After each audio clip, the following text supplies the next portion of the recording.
क्या आपने कभी सोचा है कि एक देश के सबसे ताकतवर नेता, प्रधानमंत्री, पूर्व प्रधानमंत्री, पार्टियों के अध्यक्ष, जिन्हें हाई सिक्योरिटी मिलती है, उन्हें जान बचाकर भागना पड़ जाए?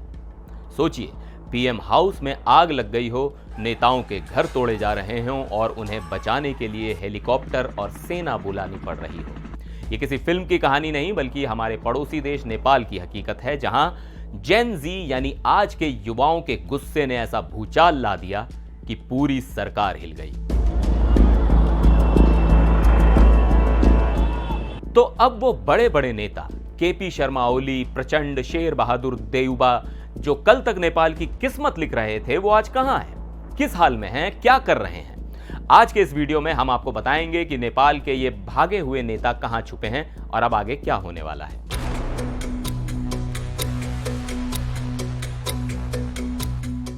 नमस्कार, मैं हूं सिद्धार्थ प्रकाश। नेपाल में जो हुआ वो पूरी दुनिया के लिए एक केस स्टडी है। हुआ ये कि सरकार ने सोशल मीडिया पर बैन लगाने की कोशिश की और देश में बढ़ते भ्रष्टाचार से युवा पहले से ही परेशान थे। बस फिर क्या था, जेन जी सड़कों पर उतर आई। ये प्रदर्शन इतना हिंसक हो गया कि बात नेताओं के घरों पर हमले तक पहुंच गई। प्रधानमंत्री केपी शर्मा ओली से लेकर माओवादी नेता प्रचंड और कांग्रेस अध्यक्ष देउबा तक किसी को नहीं बख्शा गया। भीड़ ने इन सबके घरों को निशाना बनाया। अब सवाल यह है कि जब यह सब हो रहा था तो ये बड़े बड़े नेता कहां थे? जब हालात बेकाबू हो गए तो नेपाली सेना, सशस्त्र पुलिस बल और पुलिस ने मिलकर एक रेस्क्यू ऑपरेशन चलाया। इन सभी बड़े नेताओं को इनके घरों से निकालकर सुरक्षित जगहों पर पहुंचाया गया। और वो सुरक्षित जगह कौन सी है? काठमांडू का शिवपुरी आर्मी स्टाफ कॉलेज। जी हां, देश के सबसे शक्तिशाली लोग आज सेना की बैरक में रहने को मजबूर हैं। चलिए एक एक करके जानते हैं कि कौन कहां है। सबसे पहले बात करते हैं उस वक्त के प्रधानमंत्री केपी शर्मा ओली की। प्रदर्शनकारियों ने उनके प्रधानमंत्री आवास में ही आग लगा दी, जिसके बाद उन्हें हेलीकॉप्टर से रेस्क्यू किया गया। फिलहाल ओली साहब शिवपुरी के आर्मी स्टाफ कॉलेज में सेना की कड़ी सुरक्षा के बीच एक बैरक में रह रहे हैं। अब आते हैं माओवादी नेता प्रचंड पर। प्रचंड भी शिवपुरी के इसी मिलिट्री ट्रेनिंग सेंटर में है, लेकिन दिलचस्प बात यह है कि वो वहां चुपचाप नहीं बैठे हैं।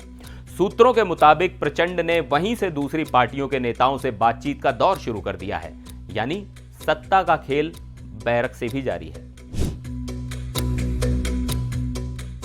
नेपाली कांग्रेस के अध्यक्ष और 5 बार प्रधानमंत्री रह चुके शेर बहादुर देउबा और उनकी पत्नी आरजू इस हमले में घायल हो गए थे। उन्हें उनके घर से बचाकर एक अस्पताल में भर्ती कराया गया है, जहां उनका इलाज चल रहा है। इनके अलावा पूर्व प्रधानमंत्री माधव कुमार नेपाल, झालानाथ खनल, कांग्रेस नेता प्रकाश मान सिंह और यूएमएल के उपाध्यक्ष विष्णु पौडेल, इन सभी को सुरक्षा कारणों से शिवपुरी के सैन्य ट्रेनिंग सेंटर में ही रखा गया है। मतलब नेपाल की आधी से ज्यादा सीनियर लीडरशिप इस वक्त एक ही जगह सेना की निगरानी में है। तो सवाल यह है कि अब आगे क्या होगा? क्या नेपाल में सब कुछ शांत हो गया है? जी नहीं, असली खेल तो अब शुरू हुआ है।